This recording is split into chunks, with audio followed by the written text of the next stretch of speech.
അമ്മ ജനറൽ ബോഡിയിൽ വൻ തർക്കം. വാർഷിക റിപ്പോർട്ട് പാസാക്കാനായില്ല. സംഘടനയുടെ പേര് ജനങ്ങൾക്ക് മുൻപിൽ ചീഞ്ഞളിഞ്ഞെന്ന ആരോപണം. ഭരണസമിതി പിരിച്ചുവിടണമെന്നൊരു വിഭാഗം. വിവാദങ്ങൾക്കിടെ യോഗത്തിൽ പങ്കെടുത്ത അൻസിബയും ടിനി ടോമും.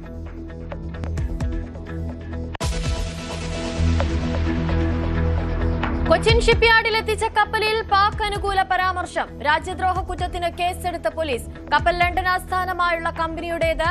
ചോദ്യമുനയിൽ 150ഓളം തൊഴിലാളികൾ. കൊച്ചിയിലെ അവയവ മാഫിയയ്ക്ക് മേൽ പിടിമുറുക്കി ഇഡി. ആശുപത്രികളിലെ പരിശോധനയിൽ ലഭിച്ചത് നിയമവിരുദ്ധ ഇടപാടുകളുടെ സുപ്രധാന രേഖകൾ. ഓരോ ആശുപത്രിയും ദാതാക്കൾക്ക് നൽകിയത് 5 മുതൽ 15 ലക്ഷം വരെ.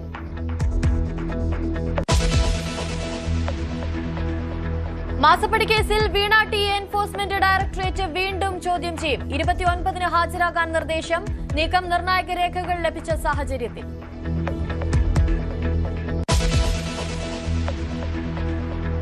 കനത്ത സുരക്ഷയിൽ നീറ്റ് യുജി പുനഃപരീക്ഷ. എഴുതുന്നത് 22.79 ലക്ഷം വിദ്യാർത്ഥികൾ. പരീക്ഷ വൈകിട്ട് 5:15 വരെ. ടഫാക്കുമെന്നൊരു പേടിയുണ്ട്. കാരണം ആദ്യത്തെ കുറച്ച് ഈസി ആയിരുന്നല്ലോ.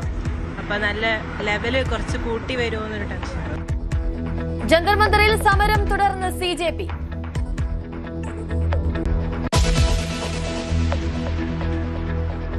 അയോധ്യ രാമക്ഷേത്രത്തിലെ സംഭാവന തട്ടിപ്പിൽ ട്രസ്റ്റ് പിരിച്ചുവിടാൻ നീക്കം. നടന്നത് ഗുരുതര സാമ്പത്തിക ക്രമക്കേടെന്ന് കണ്ടെത്തൽ.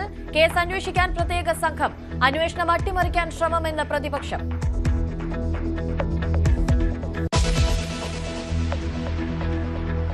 ഇറാൻ US നിർണായക ചർച്ച സ്വിറ്റ്സർലൻഡിൽ. ലബനൻ വിഷയം ചർച്ച ചെയ്യാൻ ധാരണ.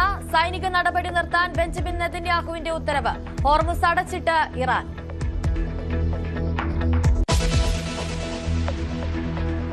ലോകകപ്പിൽ ആദ്യ ജയം തേടി സ്പെയിൻ. എതിരാളികൾ സൗദി അറേബ്യ. രാത്രി 12:30-ന് ബെൽജിയം ഇറാൻ പോരാട്ടം. യുറുഗ്വായ് കേപ്പ് വെർഡെ മത്സരം പുലർച്ചെ 3:30-ന്.